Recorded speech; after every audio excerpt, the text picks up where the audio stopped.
Hi, thanks for tuning in to Do Something. I'm Dr. Don Baham, and my co-host tonight is Gary Jelinek. Do Something is the live call-in talk show where we get to not just talk about what's wrong with where our country's leaders are taking us today, but we get to talk about what we must do about it. All you've got to do is watch the program and take down the phone number and call when we ask you to. And call you must. Let your call be a do something that starts your own personal contribution towards saving our beautiful experiment in democracy. We need to save it from those who are using it to further their own selfish ends, whether they realize it or not. You don't have to be a brain or an expert or anything like that to call in. You just have to be fired up at what's going on. We need to decide that we're not going to take it anymore. Gary and I will take a few minutes among ourselves to talk about Obama, the title of tonight's show, and what we're doing or will be doing about it now. We will then post the call-in number for you to take down and call in with your thoughts and feelings about Obama and what you're doing about it now or will do about it ASAP. And remember that if our conversation arouses anger or outrage, we ask you to please keep it under control so that when you are on the air, your choice of words is appropriate for a family show. So let's get going. And my friend Gary Jelinek has been friends for a while. He's been on my other show, Conversations with Dr. Don. And we're of the same political stripe, or pretty close to it, I think, as you look back on our social activism. But I think we may have a little bit of friction tonight with the title of tonight's show, Obama. Gary proposed it, and I'll turn it over to him now, so he'll give you a few thoughts about why it is he proposed that we talk about Obama tonight and invite your comments too. Will you please take it over now? Thank you very much, Don. It's a pleasure to be on your show, and it's a surprise that I'm on your show. We met just 2 days ago for lunch, and the conversation turned to the the election and the question of the candidates that remain, and the topic turned to Obama as a candidate. And as we spoke, you were kind enough to invite me to this show. Well, let me interrupt for a second here. Yes. We didn't tell people who we are. You guys and gals out there know I'm Dr. Don and clinical psychologist and talk show host and like that, and done a bunch of other things. You've heard my spiel before. I think you need to hear a few words about who Gary Jelinek is. Who are you in just about 30 seconds, sir? I know you're teaching.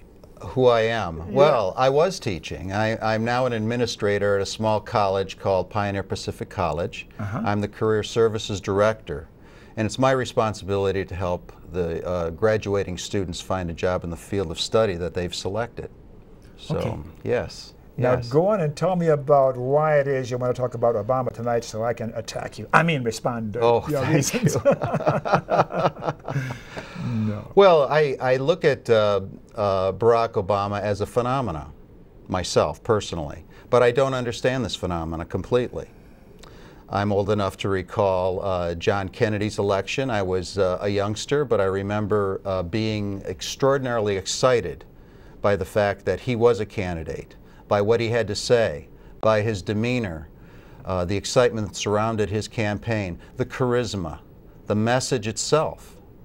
And since that time, I must say that I haven't been so intrigued or turned on, perhaps is a better term, by a candidate for president than until now, Barack Obama, a person whose name I didn't really recognize a year ago. And yet here he is in contention with a person that I've known of for 12, 14 years at least. And they're in a tight contention. How is that? And my reason for wanting to be here with you is not so much to say what I believe to be the case and the reasoning for that, but rather to ask your listeners what their thoughts are on this phenomena, Barack Obama. Can I tell you my thoughts? Of course. First, so I'm gathering that you support Barack Obama and you would like to see him be the next president of the United States. That's not quite true. Okay, what's true then? For myself, I am just delighted to believe that I think there's a good choice between the two Democratic candidates. They're not perfect choices by any stretch of the imagination from the perspective of my political persuasion, but at the same time, I will say that it's certainly quite a change from what we are experiencing today. Well, I think that the choices are flawed, Yes. seriously flawed. As you know, I was and still am a Ralph Nader supporter and a Dennis Kucinich supporter. And next in line for my support was Edwards. Well, the reason I find those two candidates seriously flawed is because they're equivocating or mealy-mouthed about universal health care.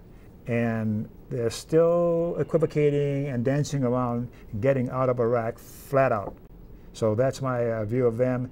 And if I'm forced to take a choice, if it comes down to that, I'll probably vote a Democratic ticket. Though I'm still a Nader supporter, and I'm going to make some of you folks mad out there, but I don't care. Barrett wants to talk about it. We have a caller already. You ready? Barrett, hello. Who do you want to talk to? Both of you guys, either one. I just want to say, well, I just heard you mention Ralph Nader. Yes.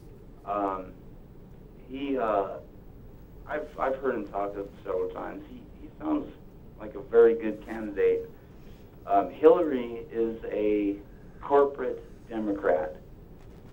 Obama, his name kind of is reminiscent of what he's going to be doing if he gets in office. He's going to be bombing a lot. If we even have a next election, they could call a national security and do martial law. It's already set up. If you guys have seen Aaron Russo's Freedom to Fascism, these executive orders are very Orwellian. If you've read the book 1984,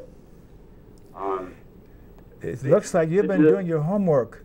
Yes, I do. I do a program. It's called Educate Yourself Productions at Portland Community Media. I've done 4 shows so far. I was going to do a series, but I've been kind of busy, so I'm going to wait for the spring probably.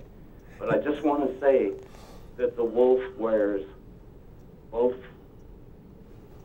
clothing, and it doesn't matter. The unions, America started out as a democracy. As a republic, an honest republic. If our forefathers were here speaking right now, they would say one of two things. They would say, the government is screwing up. You have a right to take it back. But when I, and along with you guys probably, voted the Democrats in the House, we took over the House last November before last. Yes. I was thinking, okay, now we have a chance, and everybody was happy. But then these people turned yellow on us, and that's pretty strong language, and I hear you, and I agree. and I just want to say, the solution is to educate, get to know your neighbors, learn water purification stuff. Watch Alex Jones' Endgame.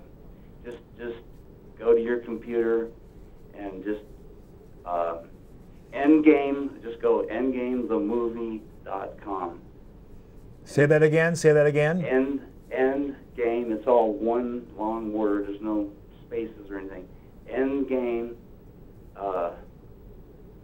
Endgamethemovie.com. Endgamethemovie.com. 2 hours and 20 minutes. The video's not really good. I actually haven't seen it because I don't own a computer, believe it or not. All right. I'm a low-tech guy, but I see with my ears and I hear with my eyes. So what's going to happen in the next election? Who's going to win? If we have one, if if it's not thrown, I don't know if you guys have read Greg Powell's On the Madhouse about this whole voting system. It's a joke. Yes, we have. We're in we live in a corporate oligarchy. They're privatizing everything. Okay, I think we're on the same page there. The question is, the title of the show is Do Something, and you mentioned a little of what we can do. Obama's not it. Hillary's definitely, neither one of those two are it. That guy that looks like Gomer Pyle, Huckabee, no way. These people that the media are throwing at us are people, I mean, they're making this system to where it doesn't matter who is in there. But I think if we have any chance at all, I would go with Ron Paul. You would go with Ron Paul. So you're telling the viewers to go with... You know, I was like closed-minded on Kucinich for a while. We got to keep moving now, so make your closing comments in the next few seconds, if you will. I'm glad you called. I would go with Ron Paul. I mean... Okay, you'll go with Ron Paul. Anyway, that's it. That's for me. So watch us next time and call in again. Thank you for your contribution. Okay, so what do you think of that? I think this caller's looking for somebody who's outside the system, without question. And it would appear that at this point, Ron Paul may indeed be the only one who is outside the system as it exists. Dennis Kucinich had his say, and some might say he had some influence on the positions that the two remaining Democratic candidates are taking at this point. The same with John Edwards, I believe. So, okay, so they're paying lip service. I think as long as those two candidates are accepting money are beholden to the corporations and the people who really own the political parties, then I think we're in trouble. We're in a heck of a bind because Kucinich, pretty close. Nader, who would really cut out the corporations and the lobbyists, not just say it. The corporations and the lobbyists won't allow that, so the media is complicit in shutting them down and shutting them out. And the only solution that I see, I repeat again and again, eventually we're going to have to take to the streets, as we did in the past in these kind of critical situations. We got to shut the system down, nonviolent resistance. And I'm not advocating violent resistance or revolution. And we got another call here. Jan just wants to talk about Obama and universal health care. Yes, Jan. Well, hello there. Where are you calling from? I'm calling from Portland. Who do you want to talk to, and what do you want to talk about universal health care? What do you have to say about that? Yeah, I better turn my TV off. I'm down. I'm sorry. The point I want to make is that both Hillary Clinton and Barack Obama are both funded in large part by the pharmaceutical and insurance industry. So it doesn't surprise me that they're not really speaking to universal health care because they owe money. And that seems to me to be the problem with a lot of mainstream candidates that have a choice or have a chance. I'm very sad that Dennis is not in the race any longer, and only to hear his views interjected because I think he was the voice of reason and the people. And I don't know who I'm going to vote for, but I really believe I would go green. I understand the philosophy of we have to get a Democrat in there because we need a change, but I don't see the change in either one of these people that I would like to see. So that's the point I wanted to make. Well said, and I agree with you. And if there's any right-wingers or people who call themselves conservatives watching this show, we want to hear from you too. I've got a little disagreement here going on with Gary and I about whether or not Obama's going to be the best choice for us as ordinary citizens, as we the people. But I want to hear from you viewers out there who don't agree with me or with Gary or with us. So you can call in also. It seems to me that both Barack Obama and Hillary Clinton have suggested that universal health care would be something that they would support. What I haven't heard is either of them say that they would favor a single payer system, which essentially would be that the government itself would be the payer of the premiums for each and all of us as far as health care coverage is concerned. Do you hear it differently? You use that dangerous word, premiums.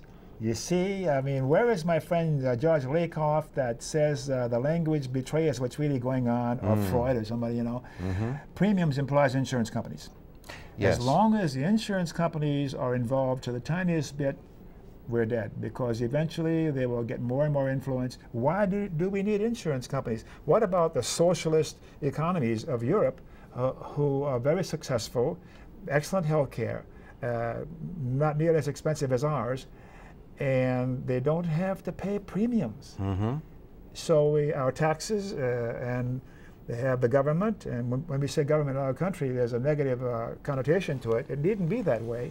So the government will pay the hospitals and the doctors and everybody else involved, as it is where there's socialized medicine, another dangerous word, in so many other countries that's so successful. We've been completely brainwashed, I think, by the corporate media.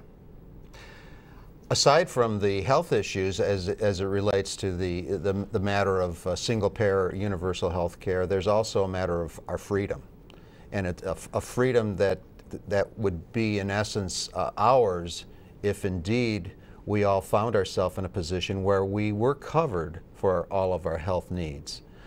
As a working stiff, I find that it is essential for me, because I cannot afford to pay my own, I'll use the term, the cost of my health coverage on my own. So I'm looking to an employer to participate along with me. And what that does is it forecloses me to, if I would want to one day say, I've enough of this, I'm on my way out the door. That is a difficult choice for myself and many other people, especially those with a family that they're in the process of raising, to maintain the health coverage. With single-payer universal health care, that's not a problem at all. And in essence, you're bestowed at that point a much greater freedom as an individual. What about the so-called conservatives' argument about freedom to choose? I should have the freedom to manage my own health care and own insurance and my own affairs. What do you say to that position, that argument?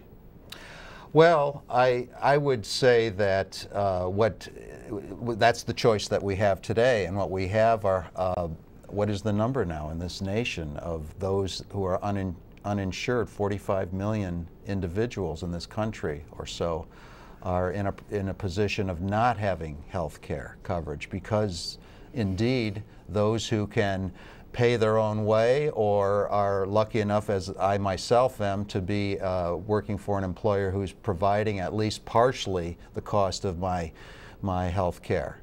So that's the situation that we find ourselves in as a result.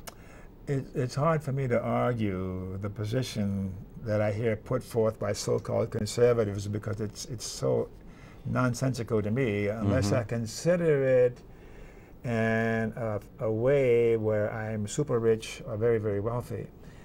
Because the system that we have now exists because it's a great mechanism for class warfare and the transfer of wealth. It's one of the many mechanisms to continue class warfare, such that the rich are getting insanely richer, and the middle class is disappearing, and the poor are even getting poorer. So then what is the answer? The answer is to have the people in Washington supposedly representing us, indeed represent us, instead of the people who put them in power, who finance their campaigns and who pay the lobbyists to tell them that if you don't vote the way I want you to vote on a particular issue, I'm not going to give you some money next time you're running for election, and you'll be out of a job. So what then can we do?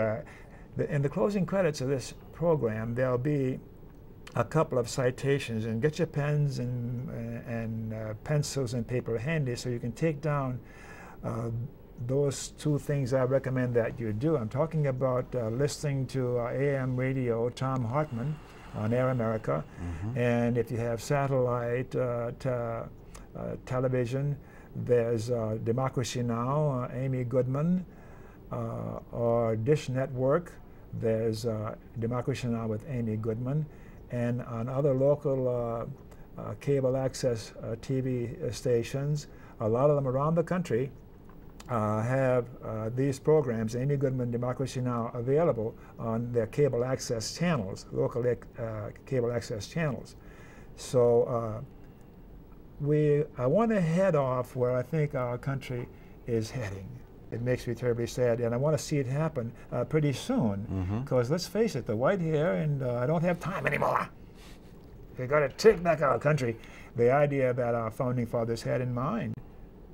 And it starts with having, never mind, I'm repeating myself all over again. What do you say to all of my stuff I've said? Well, we have a reality here. When we have only a short list, shall we say, of candidates that we can choose from at this point. And the point of my being on this program is to find out from your viewers what their thoughts are about this phenomena that I was talking about, Barack Obama, and whether or not they've been taken by this individual as a candidate for president. What is it that is drawing a vast number of our public to this person who's, as a national figure, he's just bringing in extraordinary numbers. It appears that he's continuing to increase those numbers of persons inclined to vote for him. Why do you think that is? That he's so appealing, and you talked about Jack Kennedy and the charisma and the charm and the magic and the Camelot that he had, and in the same breath as Barack Obama. Do you think he's that good an orator or that appealing? What is it about him that has so many people seemingly charmed? Is it how he presents himself in addition to other things? I'm not myself certain. It would appear that there's something about the man, this person, for me, it's almost a spiritual thing. There's something that's shining through. There's, for me, a bit of clarity to what he has to say, truth, if you will, a reality that I'm not picking up from other candidates in this campaign, nor in past campaigns. What do you mean by spiritual? Something spiritual about this man. It's a truth. We're bringing this to a discussion of charisma, what a charisma is. Sure. And I think that in its truest form, we're talking about a truth shining through the person that's being expressed outward to the public. He has that ability to express. So it's more than words, it's his presentation, it's the sincerity that seems to be coming from him, and other things we probably can't describe. His life experience. I hear what you're saying. Whenever he's speaking, occasionally I'll hear him say something and I go, what's he saying? But by and large, even though that particular word or phrase he used, it kind of turns me off, there's still this magic or this spiritual quality that he projects out there. I'm listening, and I'm listening how he puts things together, and I'm thinking, has he been playing Martin Luther King's speeches? Has he been listening to FDR's speeches? Who are these people who are JFK's, and what is it? And then I think there's something about him. I think he's sincere. I think he'd be a fantastic president if he wasn't beholden to, bottom line, to these people who still pull the strings, and with lobbyists and with money in the political process. And you can tell, gosh, never mind. I can go on. I'm supposed to be taking the opposite tack here, and I admire. But you don't think Hillary would be a good president? Oh, I think she would be a much better president than what we have and what we've had, in essence. If there's some way to put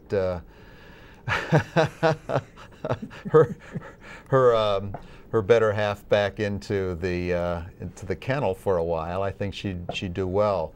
But there's something about Barack Obama, and I'm wondering if your listeners have some thoughts, if they have been, if they've just paused for a moment. We have until May here in Oregon, as an example, to consider this this campaign in the primaries, and whether we're going to select or make a selection at all, or whether there might be another candidate, an independent, that might enter the race. Do you think that there'll be a brokered convention? Do you think that's a possibility? And if so, what do you think would happen then? If there is such an event, I would think that we would have either Obama or Hillary on the top, and one or the other as the vice presidential candidate. I'd have a hard time going for it because and you know, here's a confession. Okay, long ago, I sent a telegram to Hillary. There was something she said or did, I think when she was pushing her universal health care, before I really looked at what she really meant by it. And I said, one of the things I said in this brief telegram was, one day I look forward to voting for you to be the president of the USA. That's what I thought of her at the time. And I'm hugely disappointed now. And I I don't regret that I did that, because people change, but no, I don't want to bash Hillary, because her heart's in the right place. I think, again, she's still beholden to the moneyed interest in what's going on. What about, it looks like it's a foregone conclusion then that one or the other, it's going to be that pair. But who's going to be the presidential candidate or the vice presidential candidate? So if something does go different, then who would then, does Kucinich stand a chance, or Edwards stand a chance at a brokered convention, or either one of those likely to be chosen as a vice presidential candidate, along with one or the other, with Obama or Hillary? I would say that Edwards could be a second choice of either. I think that's a possibility. But a question for progressive voters who are not necessarily within the party, but might want to cast a vote or support one or the other of these two major candidates. The question is now the time to be looking at creating or stepping forward and supporting, and perhaps having an influence upon these candidates, or not? All right. Is this the race for that to occur or not? Our director is making motions and all that. We should be getting ready to say goodbye. What do we have left? About 15, 30 seconds or so to say goodbye and thank our guests for calling in. And if you didn't call in, thank you so much for watching, and thank you for coming on. Thank you, Don. Spirited discussion, and we should have had an hour and a half instead of 30 minutes. Thanks again for watching, and do something next time we're on first and third Thursday evenings. Thanks, wonderful crew. Thanks, director. Tag, you're it. Do something.